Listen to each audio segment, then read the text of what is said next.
9, Shloka 14, 1-4. Satatam kirtayanto mam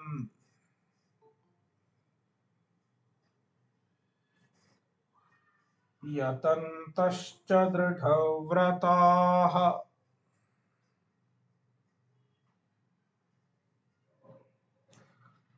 namasyantascha mam bhaktya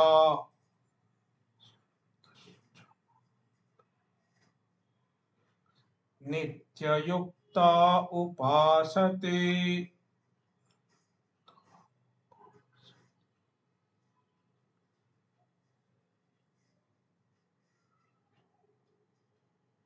The people who take recourse to Daivi Prakriti, the Daivi tendencies, they take refuge at Paramatma. They seek Paramatma and they make effort to attain Paramatma.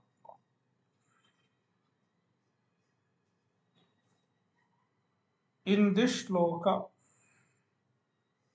Bhagavan explains how such people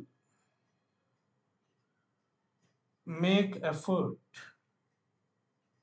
to attain Paramatma, to relate to Paramatma. Satatam kirtayanto mam.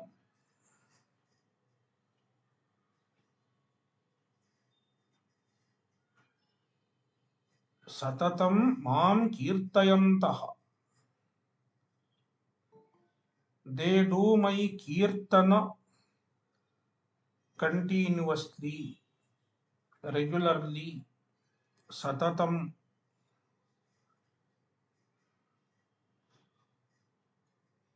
continuously, consistently. They do kirtana of Bhagavan.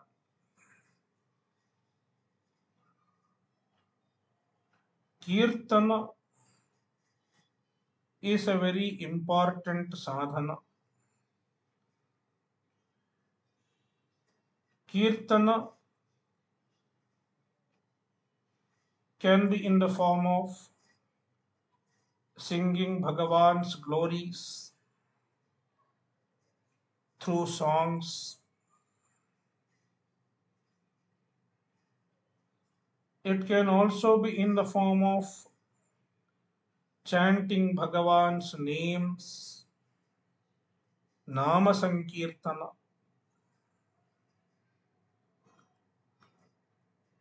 And it can also be describing the glory of Bhagavan, talking about Bhagavan.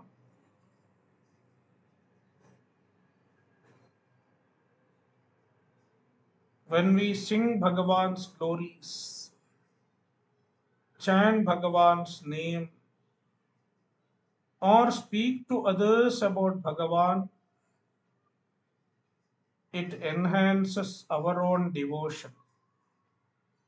It enhances our own bhakti and brings us closer to Bhagavan, takes us closer to Ishvara. Yatantascha, they make effort. Here also, satatam can be connected. Satatam yatantaha.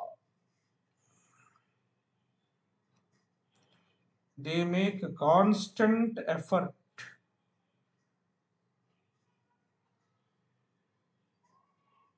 to move forward in their sadhana, in their journey to attain Paramatma.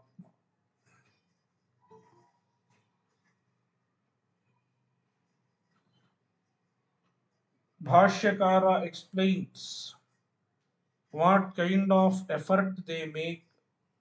Indriyopasamhara shamadama dayahinsadi lakshanaihi dharmaihi prayatantaha. They make effort to cultivate indriya upasamhara, indriya nigraha, mastery over the senses, restraint over the senses. It has to be cultivated with effort. Daya, compassion, ahimsa. In order to cultivate all such noble qualities, one should make constant effort.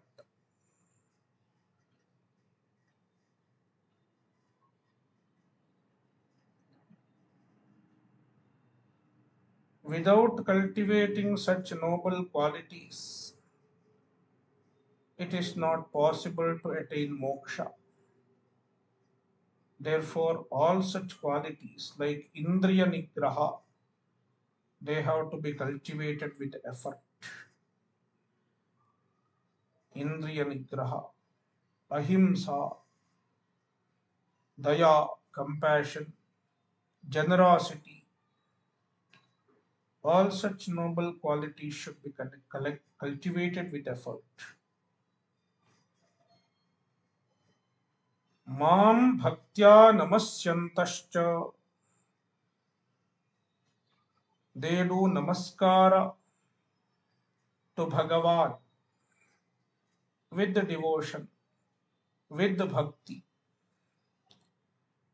Namaskara is prostration. Prostration is a physical gesture which indicates absolute surrender.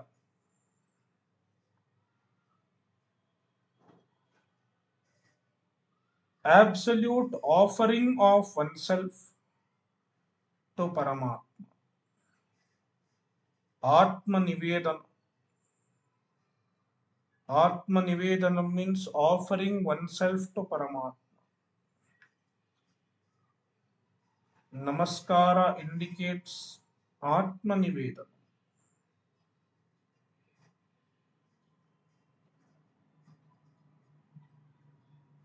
Dridhavrataha, such sadhakas, such bhaktas, they are dridhavrataha.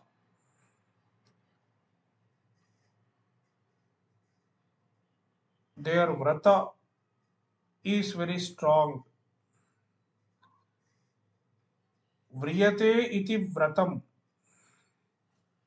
Vrata is a discipline that is voluntarily chosen.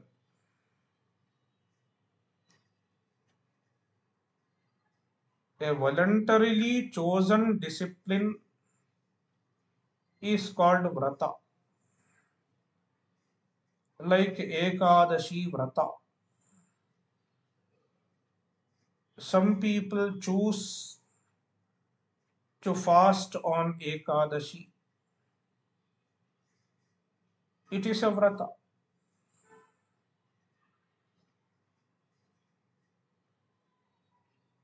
Likewise, there are many vratas that one may choose to do in order to attain spiritual maturity for his own spiritual unfoldment. A sadhaka chooses to do certain disciplines. It may be Ekadashi Vrata or Sankashtahara Chaturthi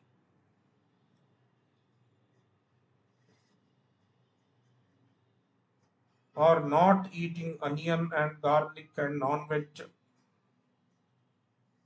People choose their own disciplines. And when a bhakta chooses to follow certain discipline, he remains steadfast in his vrata. He holds on to the vrata properly. Such people are called dridhavrataha, nityayuktaha.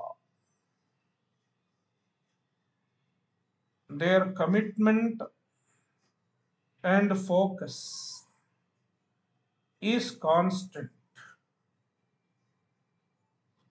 Yukta means one who is focused. A focused person is called Yukta. These bhaktas, they are constantly focused, always focused,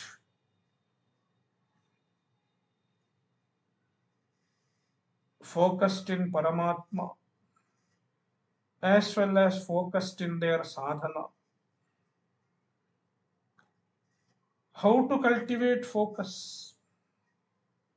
The focus happens when it is your priority. If you observe your own lives, when you have priority towards something, you easily focus. Therefore, in order to focus on Paramatma or in order to focus on sadhana, Paramatma should be our priority. Such people for who Paramatma is the priority and they are committed to this pursuit of Paramatma, they are called Nityayuktaha. They are always focused in their sadhana. Irrespective of what they do in life, irrespective of the worldly transactions, they don't lose sight of their priority and therefore they remain focused. Upasati, they worship me, they take refuge at me. Shloka 15. ज्ञानयज्ञेन चाप्यन्ये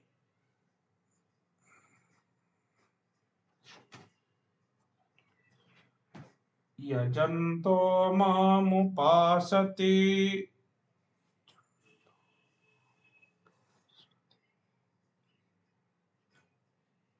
एकत्वेन पृथक्त्वेन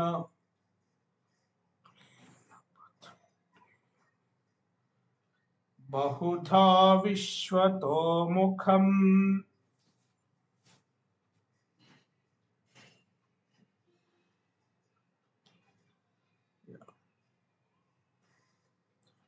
Some people relate to Paramatma through kirtana, vrata, namaskara, etc.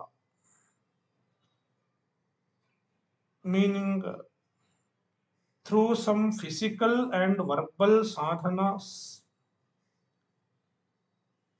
they relate to the Ishvara, they relate to Bhagavan.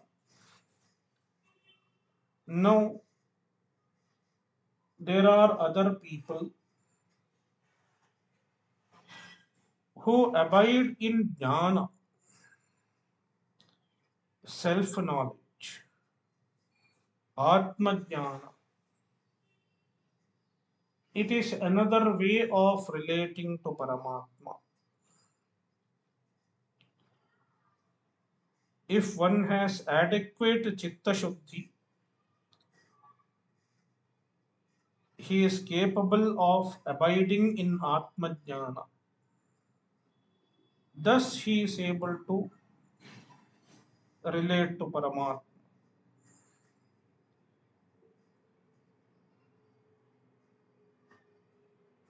In this shloka, Bhagavan describes jnana as a yajna. Jnana yajna. Knowledge itself is a yajna. A jnani does not have to do any physical yajna because for him jnana itself is a yajna. And this has been beautifully described in chapter 4. Brahmarpanam brahmahavihi brahmagno brahmanahutam brahmaiva tena gantavyam brahma karma samadhina. For a jnani, everything is Brahman. All the accessories of yajna are nothing other than Brahman. Therefore, the very abidance in Atma Jnana is a yajna for a jnani. Therefore, jnana is called yajna. Anye, some other people, jnana yajnena yajantaha, they worship Paramatma through jnana yajna. By abiding in jnana, they are worshipping Paramatma without doing any other physical activities. They need not even do namaskara. They need not do kirtanam. Just abiding in the jnana is a yajna for them. And when they are abiding in jnana,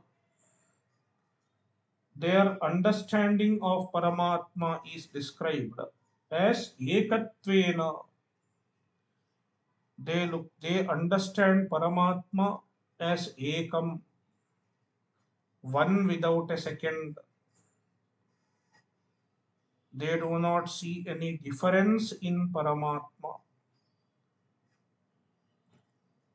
I am Paramatma and everything is Paramatma. This is their understanding. Therefore, ekatvena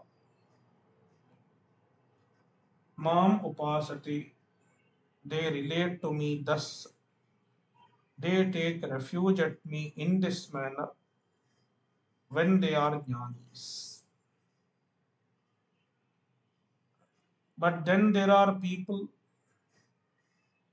who are not ready for jnana.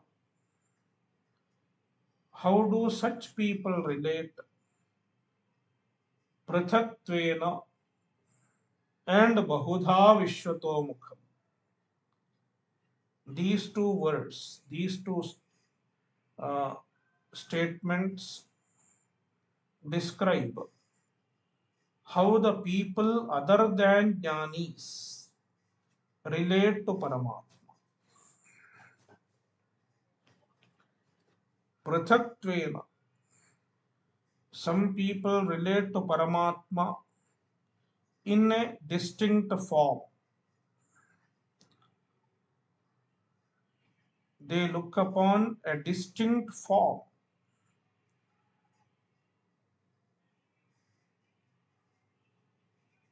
and worship it as Paramatma.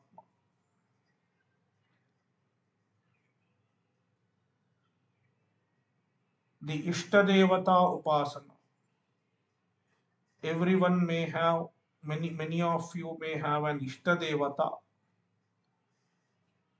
They worship Ishtadevata. In that form, they worship Paramatma. It is Prathatvena Upasanam.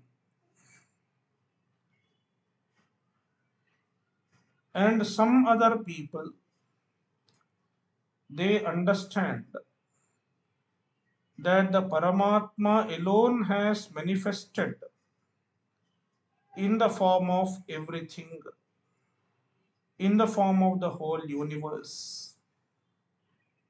Therefore, they worship everything as Paramatma. Vishwato Mukham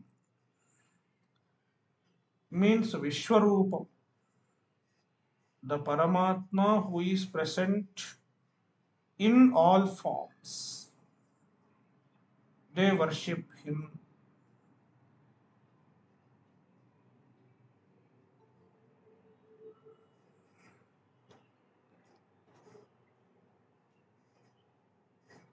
They may worship any natural entity in this world as Paramatma. They may worship river, they may worship mountain, they may worship stones, and they may worship all the other human beings, cows, bahudha. They may worship in various ways by understanding that the same Paramatma is present in everything in the universe. He is present in the form of everything. Everything is Ishvara. With this attitude, they worship Paramatma. This is another way of relating. Even this is not a jnana. Bahudha Vishwato Mukham is also not a jnana. It is also before jnana. Because even in this attitude, they have not understood the Jiva Brahma Aikya,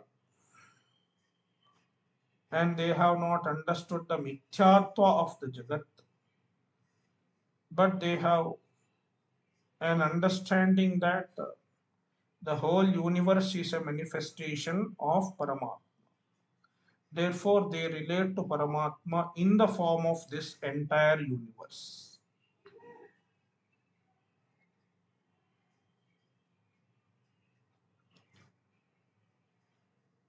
Next shloka. Aham kraturahai yajnah svadha ausadham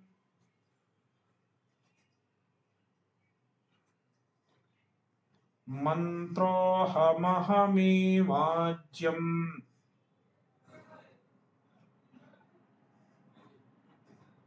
ahamagniraham hutam.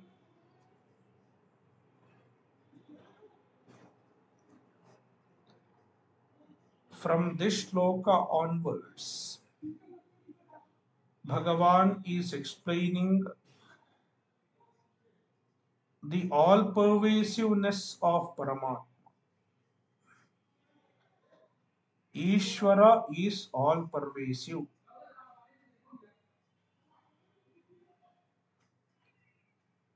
On seeing the previous shloka, one may get a question. Bahudha Vishwato Mukham. One can worship me in everything in the universe. How one can worship Paramatma in everything? This question has to be answered. In order to answer that, Bhagavan says, the same Paramatma is present in the form of everything. All that you see here, all that you see in the universe is nothing other than Paramatma. Therefore, you can invoke the presence of Paramatma in any object in the universe. In order to drive home this point, Paramatma is elaborating on this fact. Everything is nothing but a manifestation of Paramatma. This idea is elaborated upon by stating certain special objects in the creation as nothing other than Paramatma. Aham kratuhu. Everywhere you will find the word aham. Bhagavan says aham. Therefore, aham means Bhagavan, Ishvara. Kratuhu aham.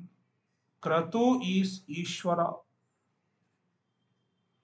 Kratu means a particular type of yajna, a particular type of fire ritual, fire sacrifice is called kratu. Bhashyakara says kratuhu means shauta karma bhedaha. The shauta karma among the fire rituals, among the yajnas, there are two types.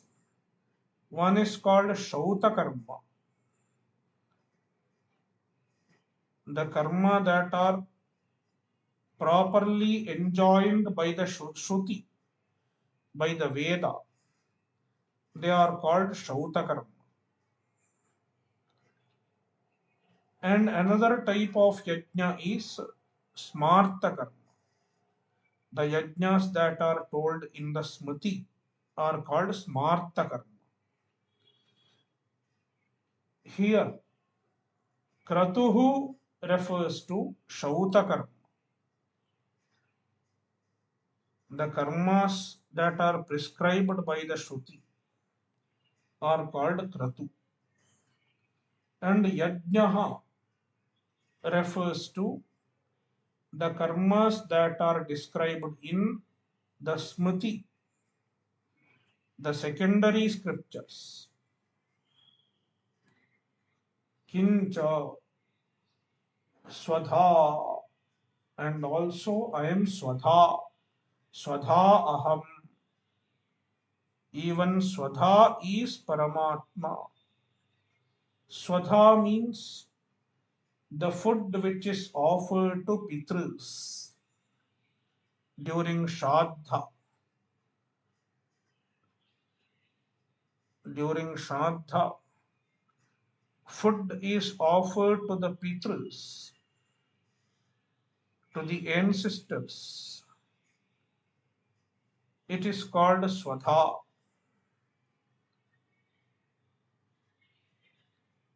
Even that svadha is none other than Paramatma.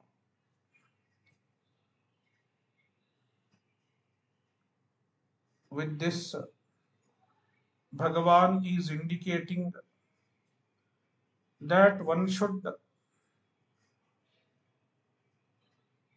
regularly offer food to the Pitras. It is a very important duty of a Grihastha, Pitra Yajna, in the form of Shraddha and Tarpana.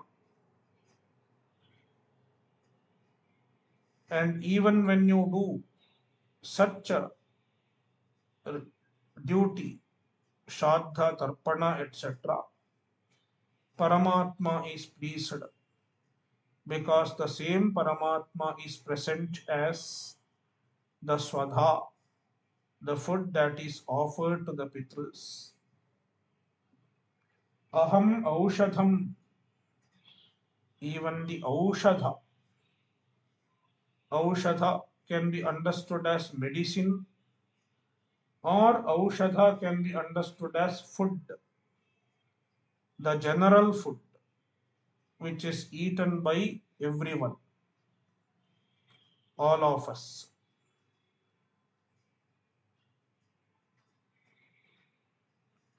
Aham ausadham. Even food is Paramatma. Even food is Ishvara.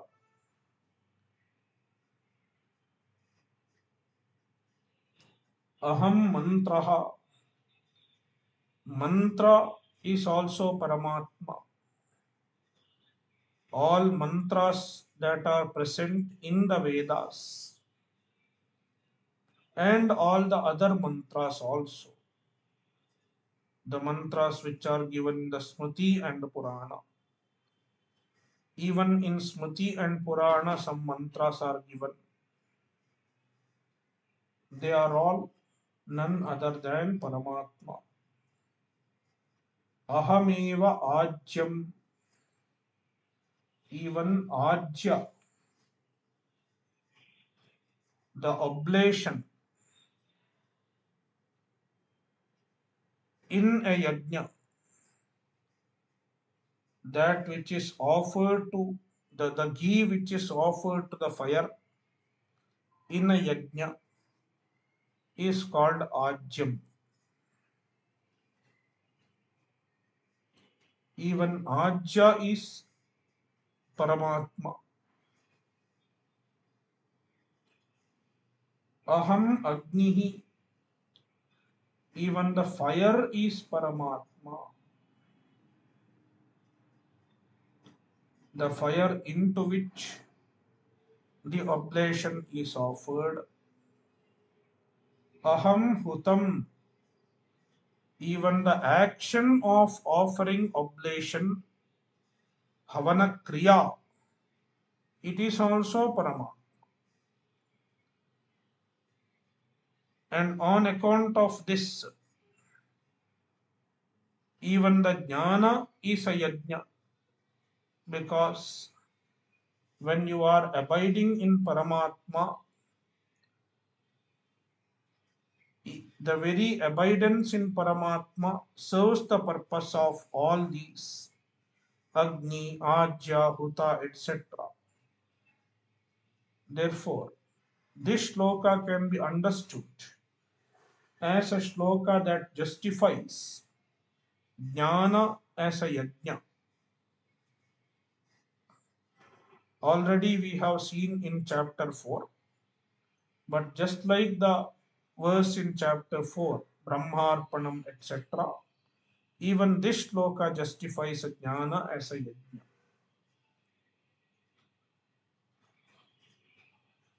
Next shloka. पिताहमस्य जगतो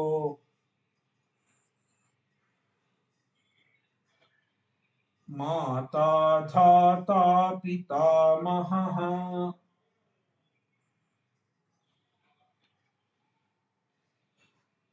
वेद्यं पवित्रमोङ्कारः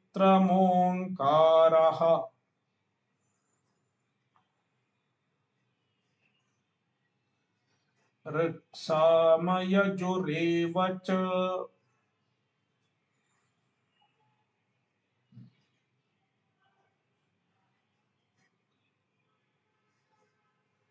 Ishvara is the only cause of the entire universe. When Ishvara is the only cause, he is the one who has given birth to every being in the universe.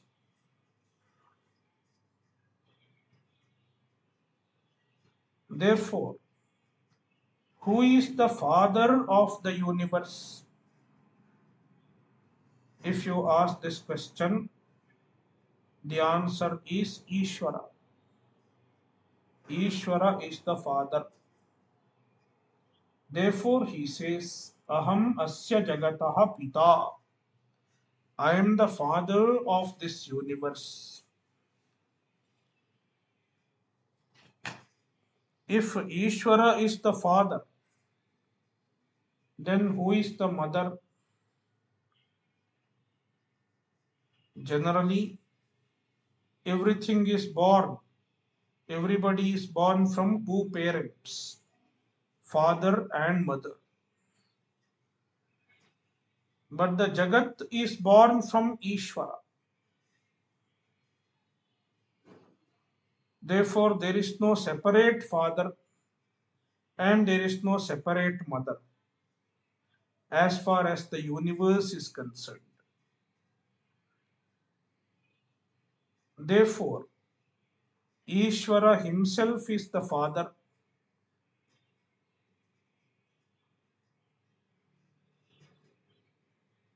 Whether we should use himself or herself, anybody can decide. You can say himself or you can say herself also. Because Ishvara can be looked upon in any gender. There is no, it's not that Ishvara is male or Ishvara is female. Ishvara does not have any gender. But we attribute genders because of our orientation. We attribute gender. In fact, gender is a guna. It is a guna. We have attributed another guna. There are so many gunas that are attributed. So even gender is attributed. So if you attribute masculine gender, you can call him Pita, father. If you attribute feminine gender, you can call Ishvara Mata, mother. That is why we have Devi forms and we have Deva forms also. All masculine and feminine forms are there. All are forms of Ishvara. So Mata, Dhata, the support of the universe, one who sustains the universe, and how he sustains by catering the karma phala to all the beings, by distributing the result of our karmas. Ishvara sustains the universe. In fact, the sustenance is happening because of our own karma. Ishvara will run this universe as long as our karmas allow him to run this universe.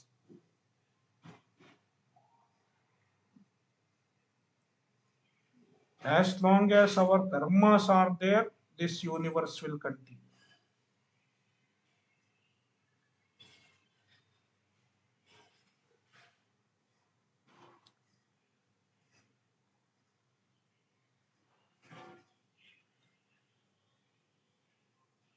So Dhata and Pitamaha. Ishvara is Pitamaha, grandfather.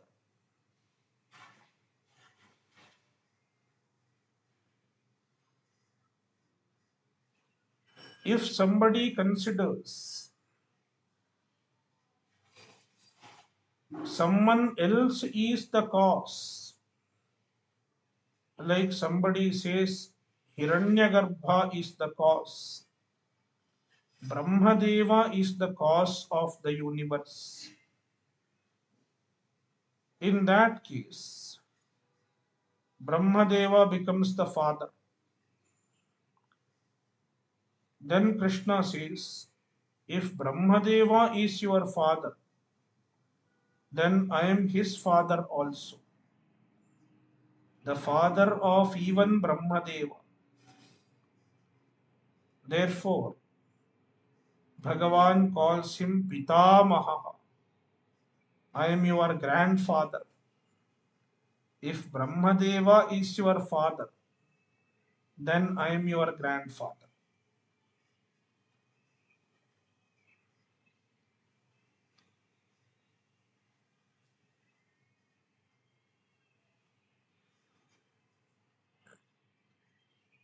This implies that the ultimate cause is none other than Ishvara.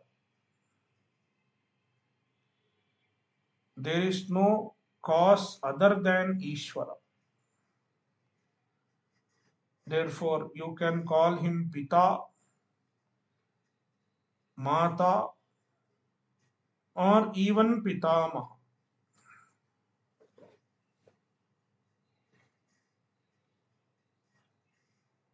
Vedyam, I am the Vedya.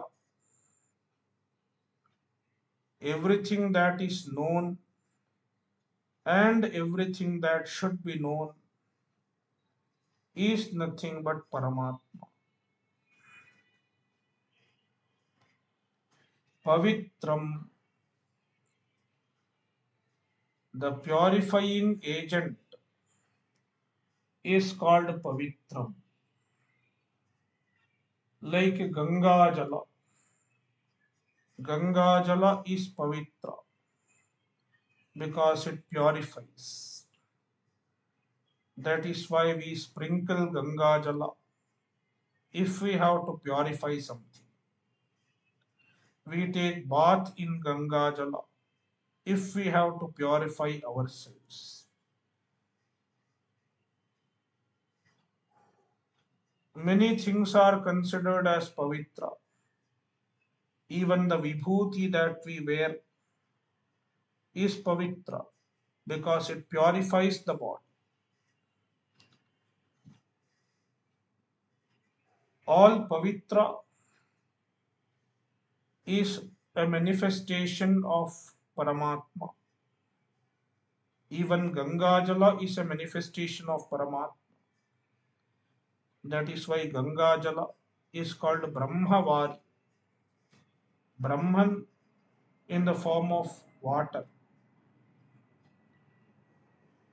Omkaraha. Omkara is also Paramatma.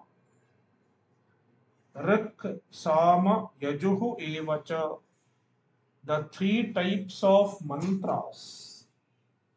Rik. Rik is a kind of mantra. Here Rig Veda is not meant. Rig Veda is different. Rig mantra is different. When you see from Veda point of view, there are four Vedas. Rig Veda, Yajur Veda, Sama Veda, and Atharva Veda. But when you look at from the standpoint of mantra, there are three types of mantras. Rik mantra, Yajur mantra, and Sama. Rik is a type of mantra which is arranged in meters. A metrically arranged mantra is called Rik. Yajuhu, the basic word is Yajush.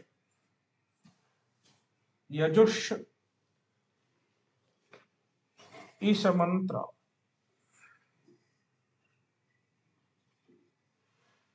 which does not have a meter. It is not metrically arranged. Such mantra is called Yajush. And Sama is another type of mantra which is sung. Sama is sung. There are ways of singing, not like modern harmonium singing, etc. There is a proper method of singing. It is called Gana, Sama Gana. Sama is sung.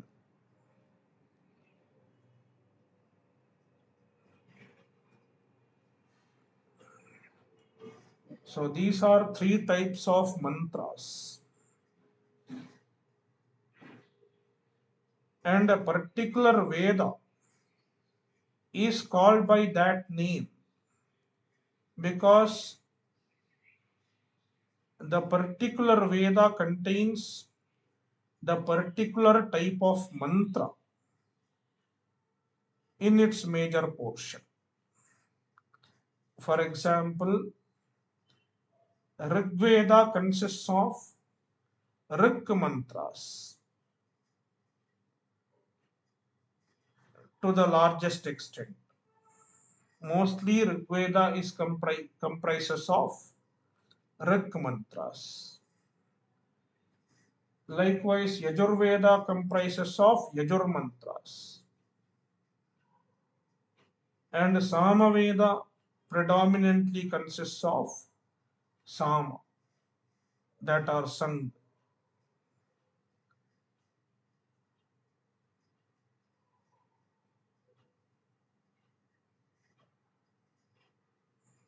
So,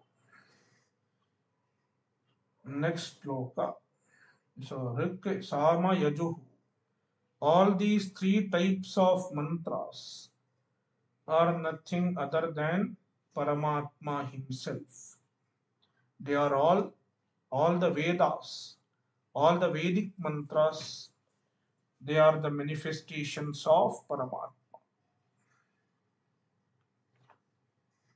Therefore, Veda is considered very sacred in our tradition. Veda is looked upon as a body of Paramatma himself.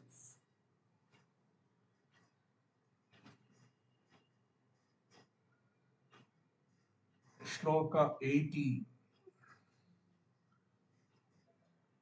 गतिर्भर्ता प्रभुः साक्षी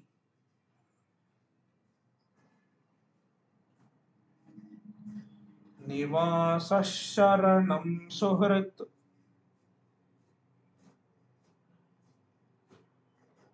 प्रभवः प्रलयस्थानं निधानं बीजमव्ययम्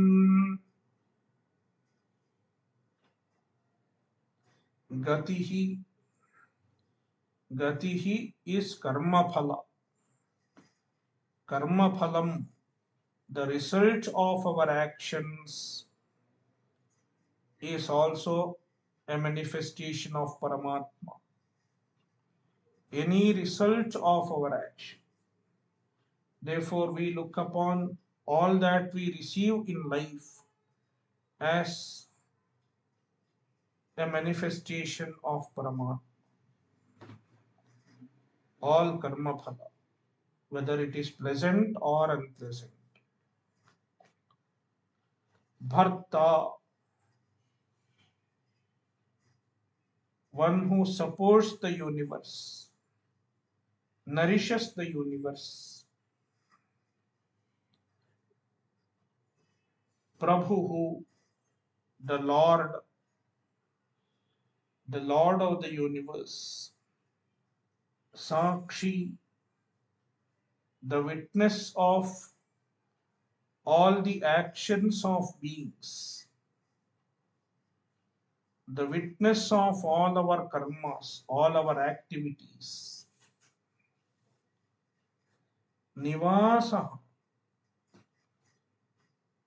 the abode of all the beings, where all the beings reside.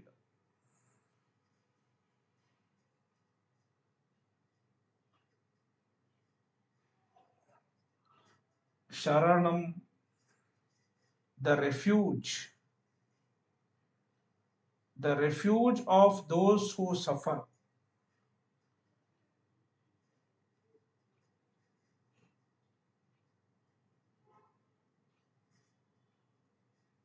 When there is suffering, we try to find a support who can alleviate our suffering. What can be the best refuge who can take away our suffering? Who can be a solace at the time of suffering? It is none other than Paramatma. Suhrit, well-wisher. A well-wisher is called Suhrit. Shankaracharya says, Pratyupakaranapekshah san upakari. One who helps you without expecting anything in return is called a Suhrit. Most often we find such people unexpectedly. The help generally comes from people from whom we don't expect any help. Most often it happens that if you expect help from somebody, it doesn't come from him, but it comes from an unexpected quarter. Then you say, oh, Ishvara himself has come as this gentleman. So he is called a Suhrit. Any well-wisher, anybody who helps you without any expectation, unconditionally, is a manifestation of Paramatma. Prabhavaha means Jagataha Utpattihi, the origin of the universe, is also Paramatma. Pralayaha, the resolution ground of the universe, into which the universe resolves at the end during Pralaya, is called Pralaya. Here, Pralaya does not mean the process of resolution. Even the process of resolution is called Pralaya. Here, Pralaya means the resolution ground into which everything resolves. Praliyate asmin iti pralayah. Adhikarana vyutpatti. Sthanam. It is the support. Tishtati asmin iti sthanam. In which the whole universe is resting during sthiti, during sustenance of the universe. Nidhanam. Nidhanam refers to the future. All that happens in the future, all that will happen in the future, is hidden at present in its potential form.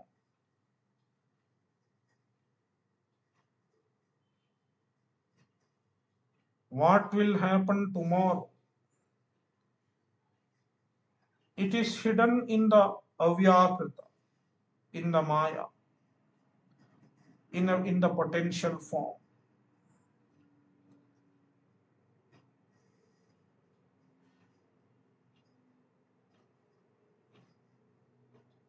It is called nidhan. So nidhanam means what is going to come in the future, which is there in its potential form now.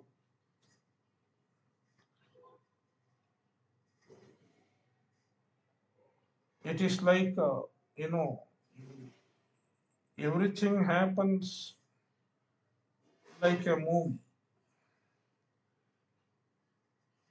What they show tomorrow in a movie or in a serial, it is there in a potential form now,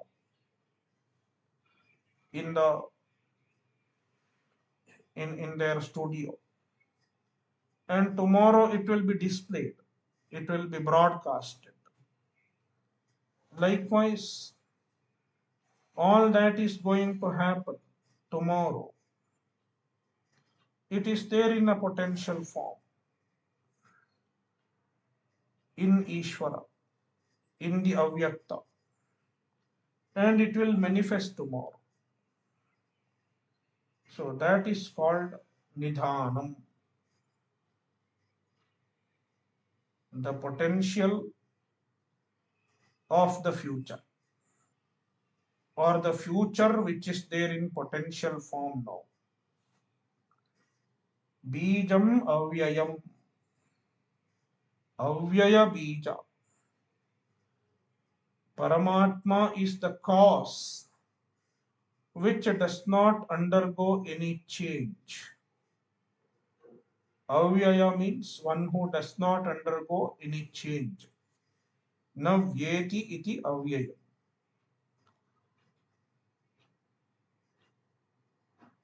If you try to understand the cause of the universe,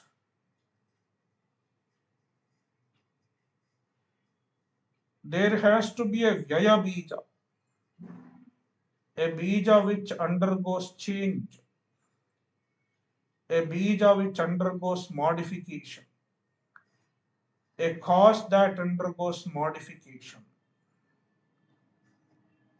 It is Prakriti, Maya. Maya undergoes modification and causes the universe. But even the Maya is supported by something that is none other than Paramatma, Brahman. There is no modification in Brahman. Therefore, Brahman is Avyaya. But being the support of the Maya,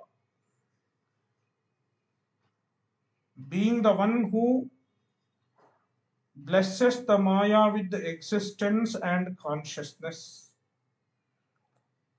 Brahman is also the Bija, the cause. Therefore, he is called Avyayam Bijam, the cause which does not undergo any change. Without undergoing any change, it is responsible for the universe. So, Avyayam Bijam. Om Purnamadah Purnamidam Purnat Purnamudachyate Purnasya Purnamadaya Purnamevavashishyate. Om Shanti Shanti Shanti.